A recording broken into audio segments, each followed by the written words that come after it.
Hola, muy buenas noches, sean bienvenidos a Te lo cuento. Desde Caracas, Venezuela, les saluda Evelyn Guarenas. Ya estamos preparados para presentar las informaciones más destacadas de esta jornada, miércoles 29 de abril del 2026. Comenzamos. Aquí tienen nuestro primer tema.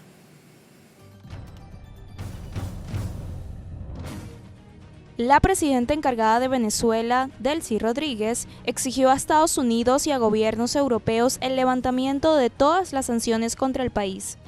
Más en Te lo cuento. En el marco de la gran peregrinación nacional, la presidenta encargada de Venezuela, Delcy Rodríguez, llamó desde el estado La Guaira a la unidad para el pueblo, exigir el cese de las sanciones coercitivas contra el país. La mandataria encargada destacó que la peregrinación lleva un mensaje de unión y enfatizó el esfuerzo nacional por mantener su soberanía a pesar de las agresiones externas. Rodríguez argumentó que el bloqueo impuesto por Estados Unidos ha provocado el desarrollo del país y el futuro de la juventud, por lo que instó a superar las agresiones externas y luchar por las nuevas generaciones. Asimismo, la presidenta encargada afirmó que la unidad nacional es clave para exigir el cese de las sanciones.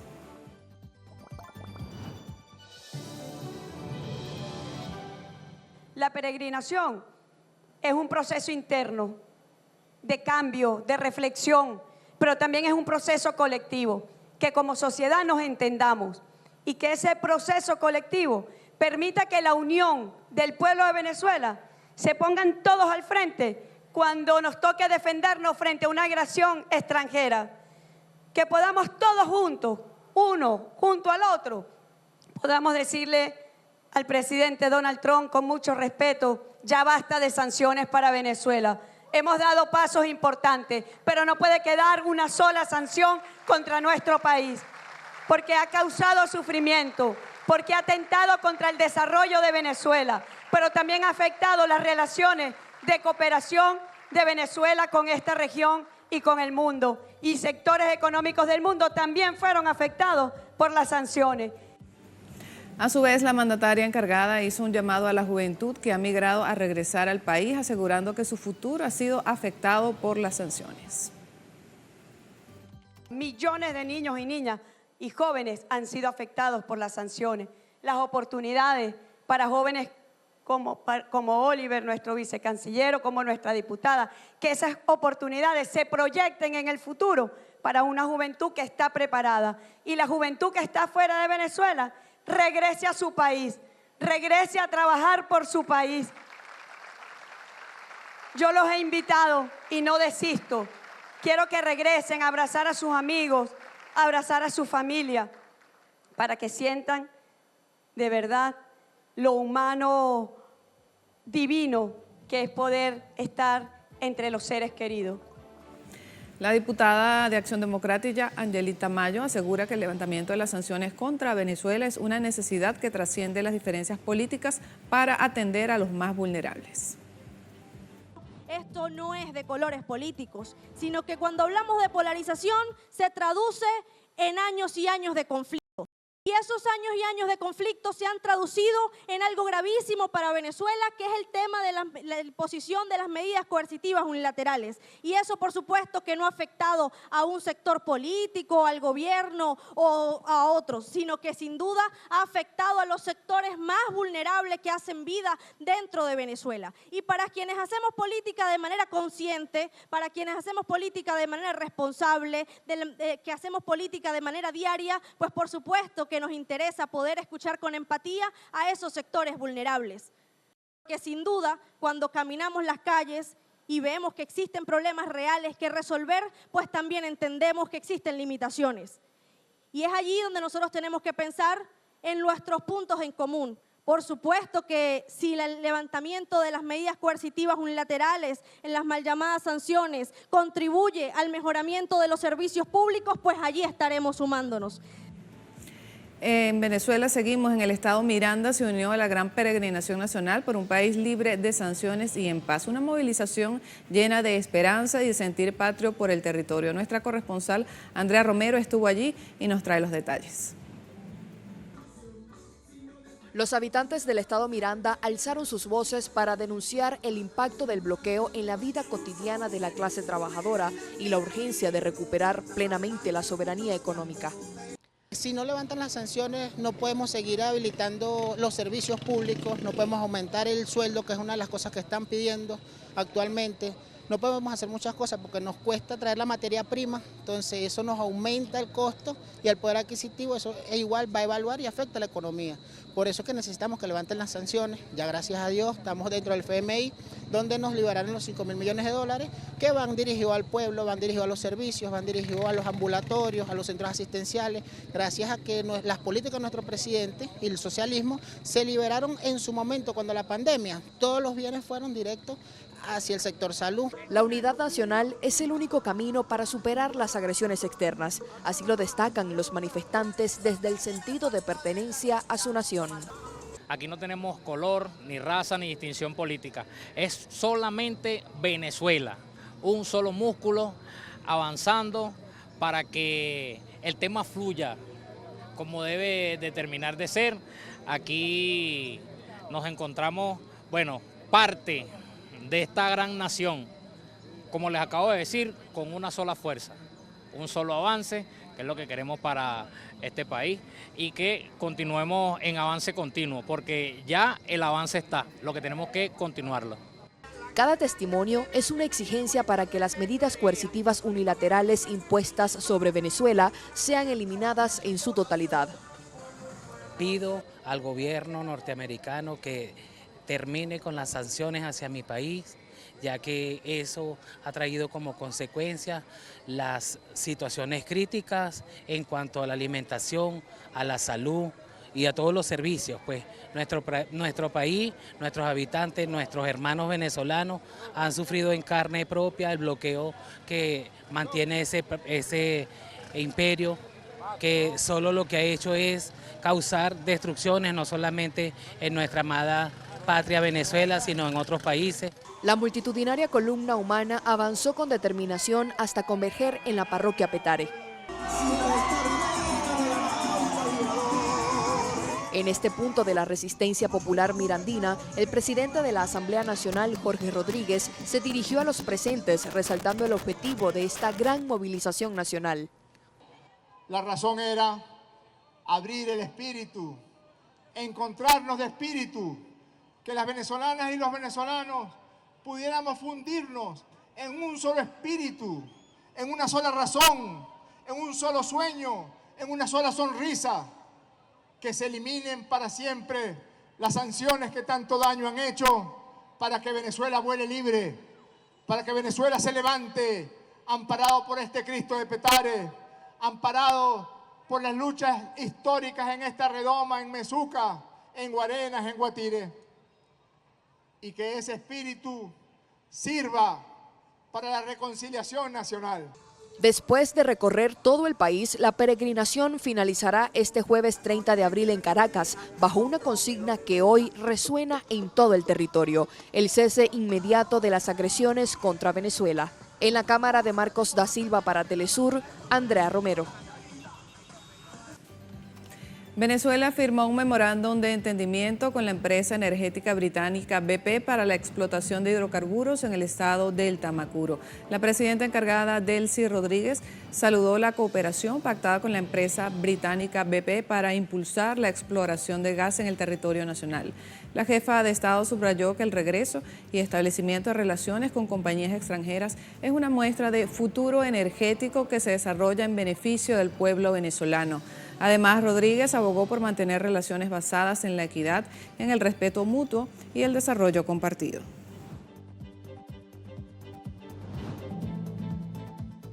El regreso de British Petroleum a Venezuela tiene importantes áreas de trabajo, como fueron mencionadas, en Cocuina, Manatí, en Lorán y ahorita con la suscripción de este memorando de entendimiento, lo que tiene que ver con exploración de gas costa afuera.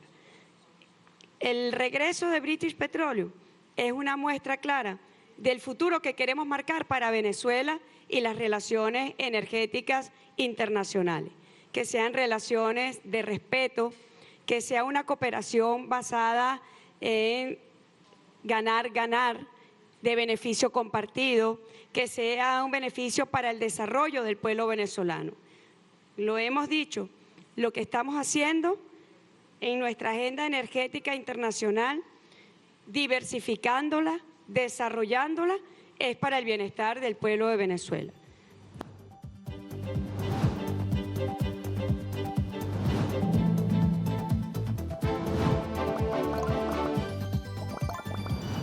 Momento de revisar reacciones. Comenzamos con la red social X con el usuario del diputado de Acción Democrática, Bernabé Gutiérrez, quien dice lo siguiente: hoy en la gran peregrinación por la paz y el cese de las sanciones en el estado Aragua, acompañamos a la presidenta encargada de la República, Delcy Rodríguez, con una postura clara y contundente. Quienes promovieron agresiones externas contra nuestra patria son los mismos que hoy intentan sabotear cualquier avance hacia la recuperación y la estabilidad de Venezuela. Nuestra vigilancia es permanente. Si los recursos provenientes del petróleo y el oro no se traducen en una mejora real de la calidad de vida de nuestra gente, iniciaremos una nueva peregrinación nacional para alzar la voz. Exigiremos que cada centavo se use para que los venezolanos vuelvan a vivir mejor. Vamos a unirnos sin mezquindad por el país. Primero es el bienestar del pueblo. Seguimos con Joana del Valle Pineda. Ella dice: ¿qué vas a hacer cuando dentro de poco levanten las sanciones a Venezuela y usted no haya formado parte de esta peregrinación en unión nacional? Su tibieza es insustituible. Yo creo que el 1 de mayo amaneceremos sin sanciones, y buena etiqueta a las autoridades que han estado acompañando esta peregrinación. Avanzamos con Jenny Olf, que dice: Aragua también realizó oraciones por la paz y la unión del pueblo venezolano. El pueblo de Aragua se suma a la peregrinación y pedimos en oración por nuestro país. Bien, momento de hacer una pausa. Al regreso les estaremos contando que en México el gobernador de Sinaloa, Rubén Rocha Moya, rechazó las acusaciones de la Fiscalía General de Estados Unidos contra su persona. Ya venimos.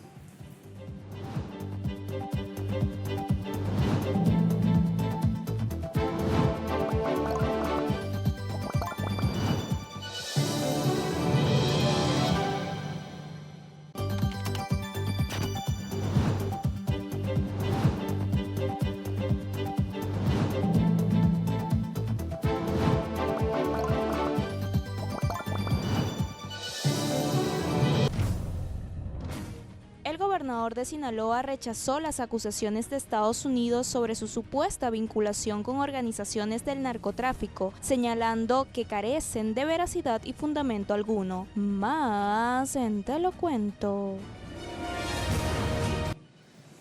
Gracias por estar con nosotros. Te lo cuento. En México, el gobernador de Sinaloa, Rubén Rocha Moya, rechazó acusaciones de la Fiscalía General de Estados Unidos contra su persona. El gobernador de Sinaloa repudió categóricamente las acusaciones de la Fiscalía Federal del Distrito Sur de Nueva York, calificándolas de falsas y sin fundamento. Afirmó que demostrará su inocencia con contundencia y denunció que el ataque no es solo contra su persona, sino contra la Cuarta Transformación y la soberanía nacional que defiende el artículo 40 de la Constitución mexicana.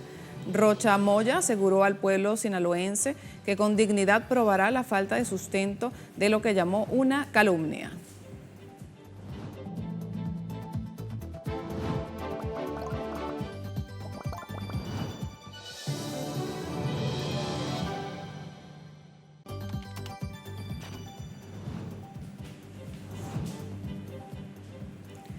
El gobernador de Sinaloa, Rubén Rocha Moya, a través de su cuenta oficial en X, expresó: rechazo categórica y absolutamente las imputaciones formuladas en mi contra por la Fiscalía Federal del Distrito Sur de Nueva York, ya que carecen de veracidad y fundamento alguno. Este ataque no es únicamente a mi persona, sino al movimiento de la Cuarta Transformación, a sus emblemáticos liderazgos, a las y los mexicanos que representamos esta causa.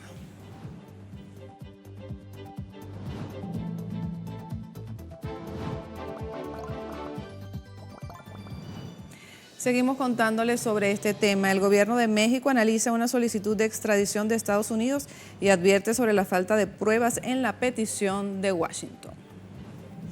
El gobierno de México, a través de un comunicado, señaló los documentos que fueron recibidos por parte de la Embajada de los Estados Unidos, de acuerdo a la revisión jurídica de la Secretaría de Relaciones Exteriores, en el marco del Tratado de Extradición Bilateral, no cuenta con elementos de prueba para poder determinar la responsabilidad de las personas de las cuales se solicita la detención provisional con fines de extradición. Previamente, la Embajada de los Estados Unidos en México había acusado al gobernador de Sinaloa, Rubén Ochoa, sin pruebas. La Embajada de Estados Unidos en México informó sobre la acusación penal contra el gobernador Rocha y otros implicados.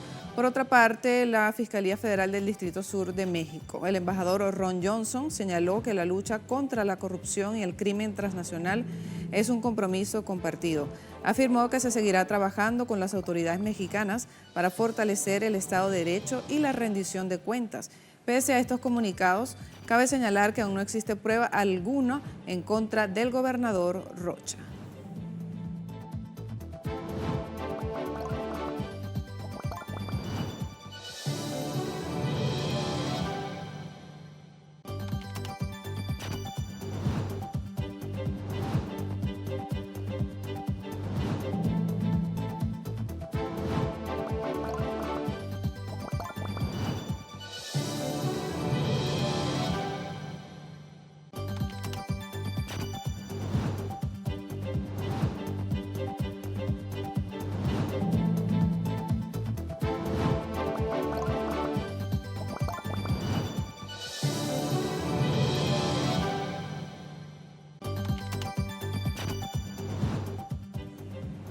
Bien, momento de revisar reacciones en torno a este tema. Comenzamos con la red social X, con la usuaria Mares Candón Landa, quien dice lo siguiente: el gobernador de Sinaloa, Rubén Rocha Moya, rechazó las acusaciones en su contra por parte de una fiscalía en los Estados Unidos. Afirmó que las imputaciones carecen de fundamento y aseguró que se demostrará su falsedad en su momento. Señala que se trata de un ataque no solo a su persona, sino también al movimiento de la llamada Cuarta Transformación.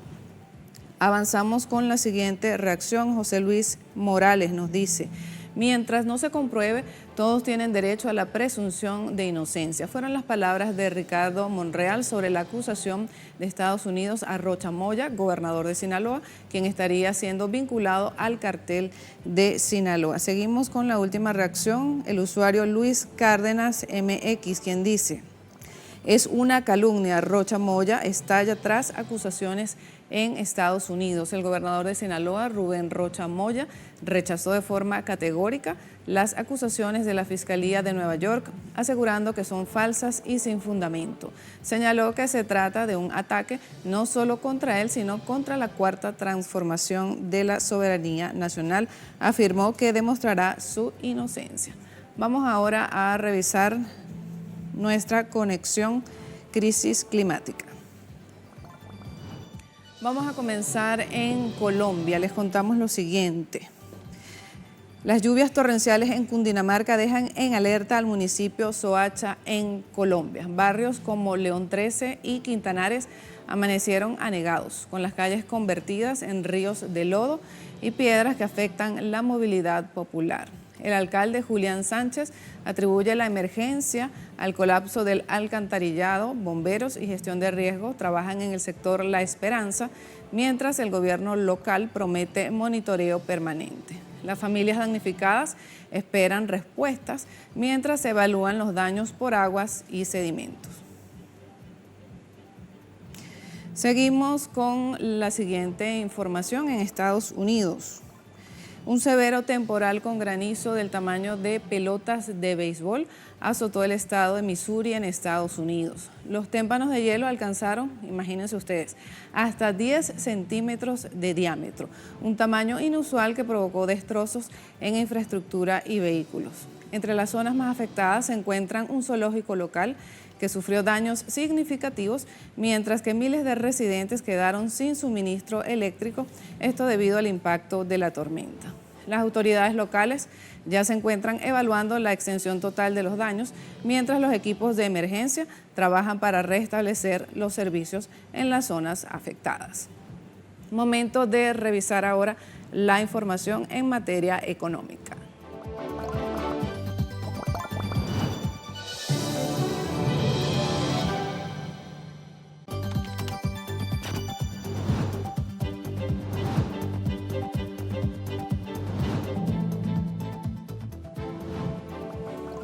Y a pesar de que los titulares celebraron un crecimiento del 4.4% en el tercer trimestre, la realidad del bolsillo estadounidense cuenta una historia diferente. Lo que la administración de Donald Trump calificó como un boom fue en realidad un efecto contable de inventarios aranceles que hoy se desvanecen. Veamos. La economía luce frágil. El magro crecimiento del 0,7% al cierre de 2025, junto con la caída del empleo en febrero y el repunte inflacionario de marzo, han dado la razón a los analistas escépticos. El consumidor, motor del sistema, se encuentra sitiado por una presión de cancha completa. Por un lado, enfrenta un alza del combustible tras el estallido de conflictos bélicos iniciados por la administración de Donald Trump. Por otro lado, lidia con un mercado inmobiliario congelado y la amenaza de la inteligencia artificial desplazando puestos de trabajo. Las políticas de austeridad federal y la persecución migratoria han fracturado sectores clave como la obra pública, la agricultura y el turismo, mientras que los aranceles estresan las cadenas de suministro. La debilidad sistémica, la tasa de impagos en tarjetas de crédito, ha trepado a niveles históricos que reflejan la asfixia financiera de los hogares, con oficinas vacías, una burbuja tecnológica latente y tensiones en el crédito privado que han forzado restricciones a depósitos. La capa de hielo sobre la que camina la potencia es sumamente delgada. Hoy, la estabilidad económica parece depender más de los frenos políticos al Ejecutivo que de la solidez real de sus mercados.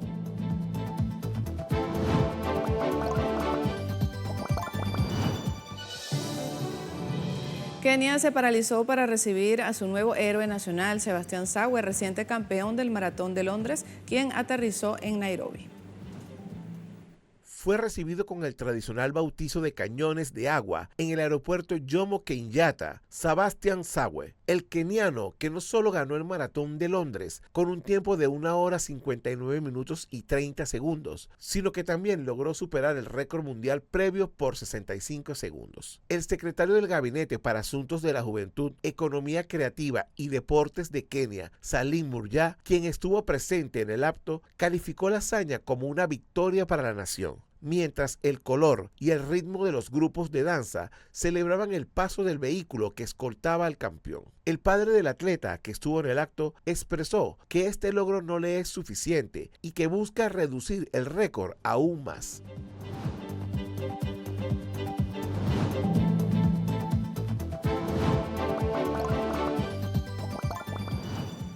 Rusia fortalece los vínculos culturales y comunicacionales con diversas regiones del mundo, mientras desde Europa pretenden acallar el arte del gigante euroasiático, anunciando la cancelación del financiamiento para la Bienal de Venecia por la participación de artistas rusos. Veamos.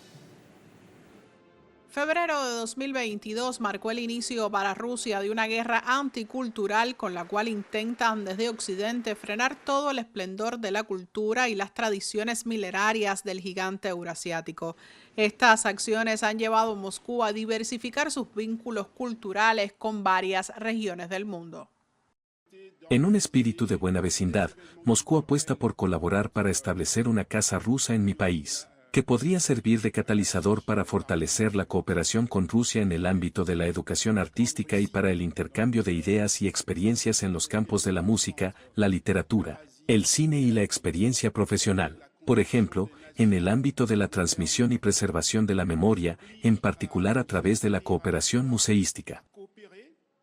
A diferencia de Occidente, Rusia ha fomentado durante siglos relaciones armoniosas entre los pueblos basadas en el respeto mutuo, creando una cultura unificada libre de la opresión colonial. Una y otra vez, salvando a Europa de la autodestrucción, nuestro país, nuestra gente y nuestra diplomacia siempre han defendido la justicia y el respeto por lo autóctono. Entre las más recientes acciones contra la expansión de las artes del gigante euroasiático, la Unión Europea anunció el retiro de 2 millones de euros de financiación para la Bienal de Venecia después de que la exposición de arte permitiera la participación de artistas rusos. Nuestra postura es muy clara. Por lo tanto, condenamos enérgicamente el hecho de que la Fundación Eddy Biennale haya permitido que el pabellón ruso vuelva a abrir sus puertas en la Bienal. En este contexto, solo existe una subvención vigente. Se trata de 2 millones de euros para los próximos 3 años, y es la que pretendemos cancelar o suspender. Este virus, cuando la gente, o mejor dicho, ciertos estados con respecto a su gente, llega a creer constantemente que solo ellos son excepcionales, que solo ellos tienen derecho a hacerlo y que son superhumanos, conduce a un sinfín de conflictos y guerras. En medio de este entramado de exclusión cultural y social, el presidente ruso Vladimir Putin llamó a los países soberanos a defender sus principios ante las imposiciones y los mecanismos de sanción. Los estados que comprenden y valoran verdaderamente la importancia de la soberanía nacional en los ámbitos político, económico, cultural y social desempeñan un papel cada vez más relevante y son capaces de determinar sus propias trayectorias de desarrollo en función de sus valores, recursos, prioridades, identidad y visión del mundo soberana. El líder ruso manifestó que un modelo de desarrollo global solo será sostenible y equitativo si se basa en los principios de igualdad y respeto mutuo y tiene en cuenta los intereses de todos los países. Arián López y Odette Díaz Fumero, Telesur, Moscú, Rusia.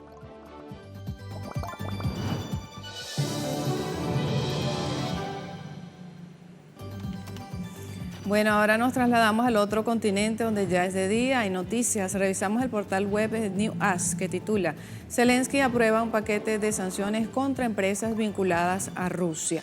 El presidente Volodymyr Zelensky anunció la firma de un nuevo conjunto de sanciones contra Ucrania que incluyen medidas dirigidas a entidades vinculadas a Bielorrusia. Esto con el objetivo de Kiev de intensificar la presión para reducir la intensidad de la guerra de Rusia contra Ucrania.